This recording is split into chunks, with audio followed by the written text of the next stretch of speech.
Hi, I'm Mike Zadorojny, lead content designer at ArenaNet working on Guild Wars 2, and you're watching Connected Digital World. And I'm here to talk about the Living World strategy and kind of future updates for Guild Wars 2. Thank you for joining us. Yeah. Would you like to introduce yourself and tell us what you do?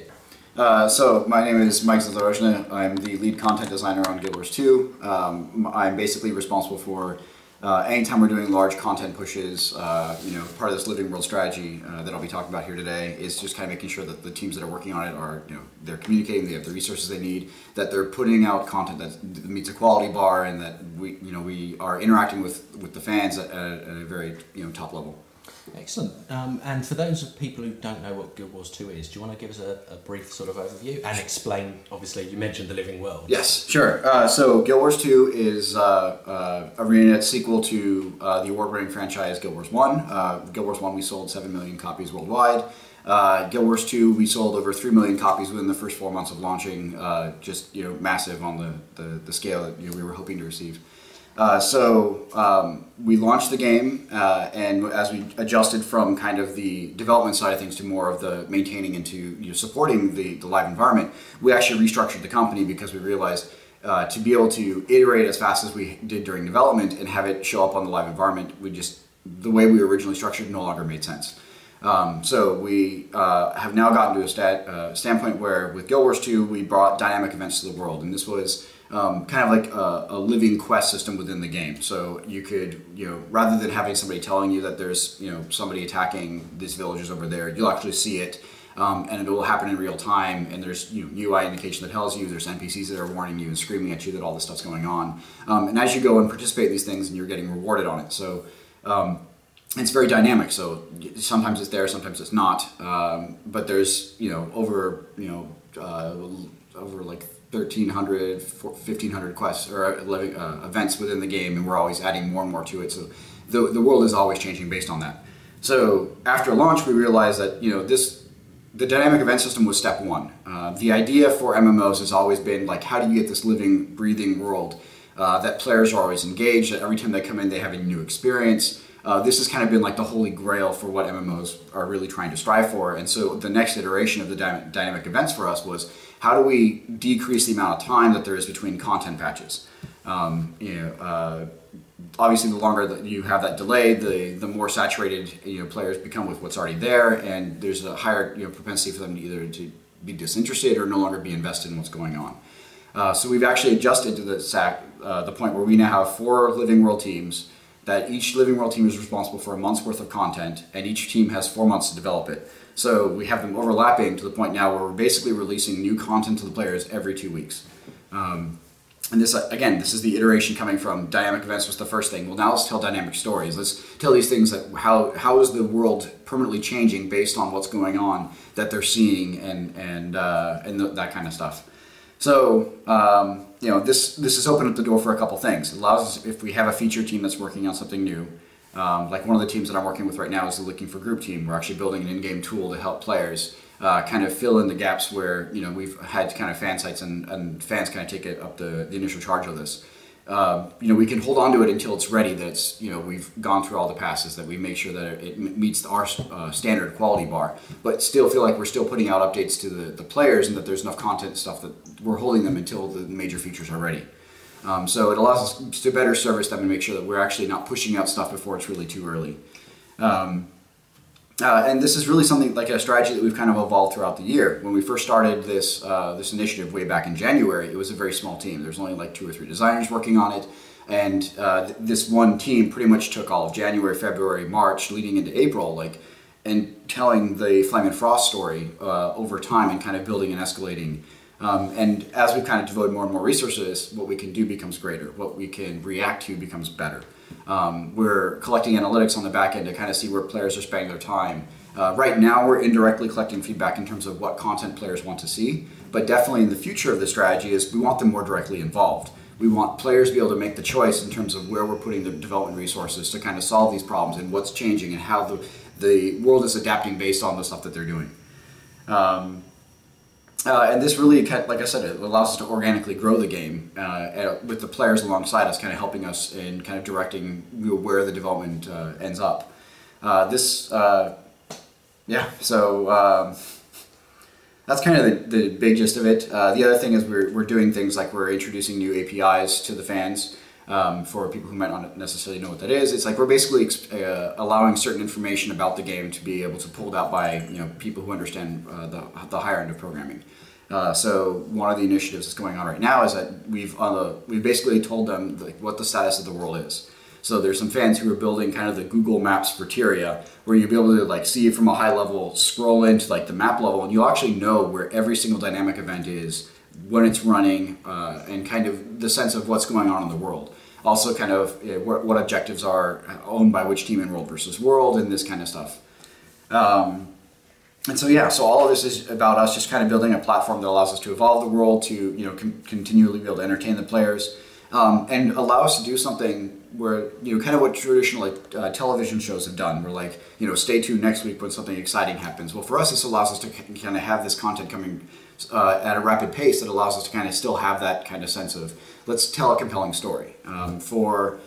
We started back in May with the South Sun content. We introduced Lineguard Keel, or reintroduced her, and she's become kind of this major character through all the month of May, and she's been involved in the June content as well. And she's going to help us, tie into some of the stuff that goes in moving forward. And we're going to be introducing more and more characters that kind of help tell us the story of the world and the players' involvement in it.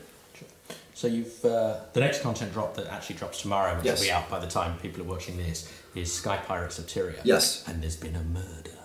There has been a murder. So would you like to tell us a little bit about the story without obviously giving too much away? Leading up to it, so at the beginning of the month, we had the Dragon Bash Festival, which was kind of a re-envisioned version of the Dragon Fest, which was a GW1 festival, and we wanted to kind of bring it back for GW2. And during the festivities, the Council of Lion's Arch built these giant effigies towards the dragons, and they're going to burn them in celebration of about how all the races were coming together to beat down the dragons. And one of them kind of went haywire and exploded, and one of the council members has been killed. At the very end of the content for that release was we actually discovered who the culprit was, or who the mastermind was, but she escaped custody and is at large. And so with tomorrow's launch, there's going to be a brand new mini dungeon that's been released. It's about 45 minutes worth of gameplay for kind of a average group. Could take a little bit longer. We've got some new systems that we put in there with a mini boss and then a final encounter.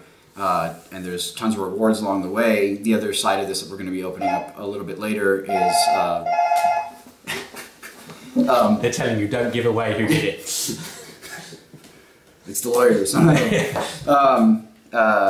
So we introduced this new dungeon. There's a new reward system in there. There's some cool stuff that you get in there. There's like a new monocle armor piece that you can get that comes from the final chest. There's the mini boss encounter. Basically it's like a Matisur inside a lab that has like these laser fences that will actually rotate around him, and so players are like dealing with enemies while this is happening. And there's two different ones. There's like a low one that players can jump over using boxes around the room, and then there's another one that's much slower, but it covers the entire space. So the final phase obviously has to have both things at the same time. So you're kiting around with the slow one, but then jumping over the boxes while you're dealing with all the chaos. The final encounter deals kind of with the captain of the Sky Pirates, and she has a giant Norn who's got an over-the-shoulder cannon that he's like firing at you while you're trying to deal with her. And we interrupt the general flow of the combat with like the two of them standing on the sides with other guys firing mortar shots at players, forcing them to kind of move around the room and get all up to that. And then the final piece of content for this is that we're actually releasing a new permanent jumping puzzle that's going to be into the world. So the Sky Pirates have left their mark. You can actually go see one of their kind of hidden labs within the world, and it's got like one of their airships has been docked there, and so there's a bunch of different rewards that have been hidden around there. Excellent. And then this kind of ties into moving into the next, because now we have this vacancy on the council, and so you'll see kind of that stuff that's going to play into as we move into July. So as well as the story elements, you've also introduced some gameplay updates. You've got some new rewards, which obviously you've mentioned a little bit about. You've also got a skill and trait balance update, haven't you? Do you want to talk a little bit about that? So the big thing is that we, now that we have the custom arenas that have been released, actually, yes, when this goes live tomorrow, they'll be out of beta and players will be able to buy their own and run their own custom arenas. It's no longer going to be just a select few that we had running during the beta. We've actually seen the fan sites and the fans kind of build their own leagues and their own tournaments, and so we wanted to do a massive update that kind of looked at the general balance of the game from a PvP perspective, from a world versus world perspective, and a PvE perspective, and make sure that we do kind of a course correction right now, because we don't want to do massive course corrections throughout the rest of the year. We want to kind of level things out, see where it is, and then make minor adjustments as need be. But we just kind of got to the point where we realized there was a bunch of things we needed to change all at once. We introduced the new the rank up system for World versus World, so there's now an experience track in there, and so we're going to be adding some additional upgrade lines in there that are going to be coming online as well. So like we're continuing kind of looking at some of the features we've already released and trying to add on to and build on top of those as well. And this kind of goes again where, like, because we're doing all the story stuff, we have other teams who are focused on this and just kind of getting those ready on the wing that we can just insert them into the story builds as they're ready.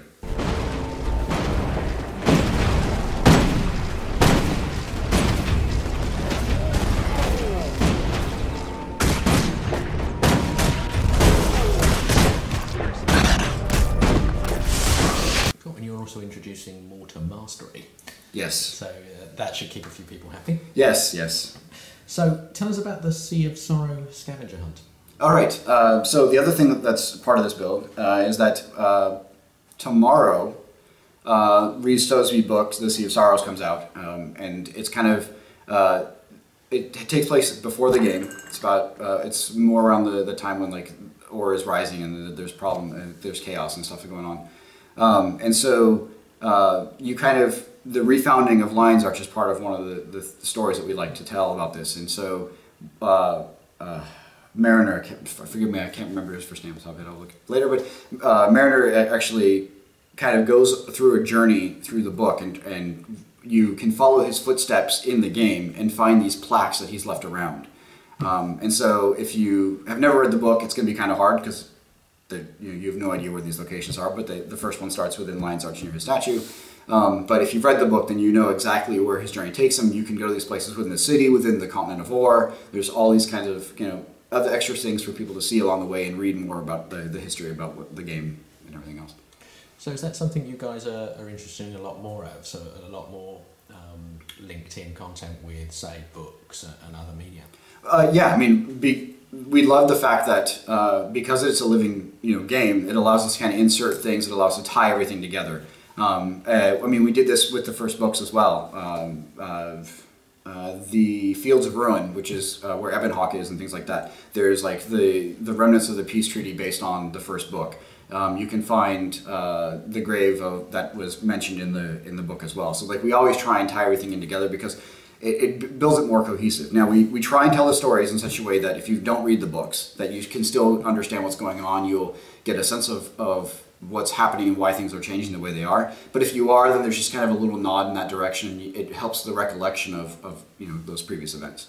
Great. Last question then on Sky Pirates. Who are the, and I'm going to get the pronunciation wrong, Aetherblades? Aetherblades? Aetherblades. Oh, I was right. Excellent. Yes, so the Aetherblades are our Sky Pirates. These are essentially a band of pirates that use a lot of electricity-based things, and so like even their appearance within the game, like rather than like ninjas, puff of smoke and then there's a guy there. These are like lightning comes from the sky, and then they're there as part of this kind of their introduction. For the more advanced things, they're a very condition-heavy build. So like as you're going and exploring the dungeon, I would recommend condition removal for players going in. Yeah, so there's things like those stack bleed, stack conditions, and just general mayhem.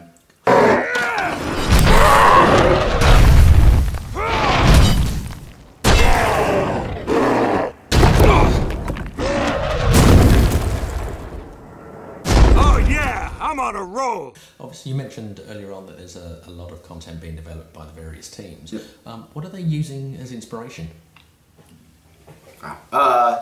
So we've built out a plan of where we kind of want to see the game go from a story perspective over the next year or so. And obviously, as we get closer and closer to each of those months, we kind of figure out and nail down the specifics. But realistically, it's the teams themselves who are taking that story element and going, okay, this is something we can tell, or there's problems with this, and here's our counter suggestions. So that, we give them a guide, but it's up to the team to figure out how they really want to tell something interesting and engaging to the fans. And there is some oversight. Like, this is where I'll come in, or Colin Johansson, who's the design director, will come in and make sure that we're looking at the high level and making sure that what we're doing is cohesive. We have narrative designers who are kind of looking at the story and helping us make sure that we're introducing characters when they make sense, that they're engaging, and that we're evolving kind of based on what's happening in the rest of the world. And really kind of how we get more and more of the player involvement. So some of it is we draw inspiration from the original document, but some of it is kind of, it's up to the individual teams to kind of, oh, I had this nice idea, but how do we do this from a mechanic standpoint, and tying it into the story and things like that. So very much it's a case of if they can do it and it sort of fits in, yes. They will. Yep. That's good. When I interviewed Colin a few months ago, he said his favourite character was Tybalt. Do you have a favourite character? Oh, wow. Putting you on the spot there. Yeah. I have to admit that I'm kind of partial to the Asura. I actually worked on some of the starter zones before launch. And so there's a school that pretty much always is having problems where this teacher's trying to tell all these experiments with the kids, and it's pretty much every experiment goes wrong and players have to come in and save the day. And the interaction between those guys and the teacher is just amazing, because it's traditional Asura fashion, right? The kids are snarky, they're not really paying attention. There's not a whole lot of respect between teacher and student, or sorry, students to the teacher, but the teacher's really trying to impart on them like the importance of everything. So the teacher is an awesome example of that. Okay. You do quite a lot of in-game events other than story-driven stuff. Have you got anything planned that you can tell us about? Obviously, the big festivals that we've done last year will probably make their return this year, and obviously with the Living World strategy, we're going to be evolving them. So it wouldn't be too far of the way to see maybe Halloween or Winter's Day coming back. And other than that, I mean, it's really kind of just stay tuned, because we're going to be doing a lot more of this kind of content where we're doing these massive updates and things like that. So just check back in every couple of weeks and you'll see something new in the game. Great. And you also do quite a lot of tie-ins. I saw this weekend you had a 20% off in the Black Lion Trading Company store. Is this something, again, you're going to do a lot more of in the future? I can't comment on the specifics of that, but we definitely we want to tie in everything and make sure everything really feels cohesive. So that's part of the strategies as we're looking at. Like, the team that's actually building the content is usually building the rewards that are going into the game, as well as the items going into the store as well. So that we're trying to have a very thematic approach to kind of the stuff that we do. Great. And so what's next that you can tell us about? Well, the next stuff in July is really going to be what's happening with this vacancy on the council. And kind of what I was talking about earlier was we've started, indirectly getting player involved, and kind of where we want to go is actually have them more directly involved as well. So them being able to make decisions, and from those decisions we will actually base some of the stuff based on them. Great. And talking of which, what's the reaction been from the fans recently? They've been super positive to see that we're updating as much as we have been. I mean, let me see the statistics really quick. There's been nearly 1 billion events that have been triggered in the living world since we've launched the game. We've done 11 major releases since the game has launched, and we've planned 16 for this year alone. We're being very reactive to the fact that they want more stuff. They want to see new things. They want to play additional content in addition to kind of what's there in the game. So we get that as well. We have seen some concern about, in terms of if you're not there for 2 weeks, you miss some of the content.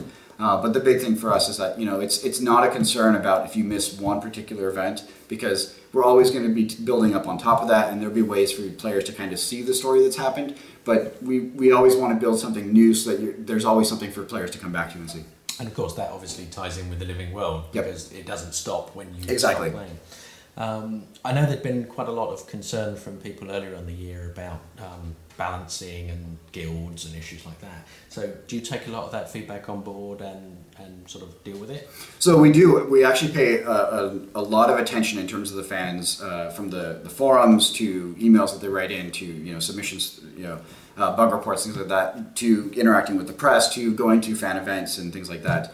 Because we really do like hearing back and getting that feedback in terms of, okay, you know, because ultimately this game is for the fans. So hearing their voice and letting them kind of help us in terms of where would they see things. And obviously some of it has to be disseminated in terms of where do we put the attention, how do we solve some of these problems, and which ones need to be solved first.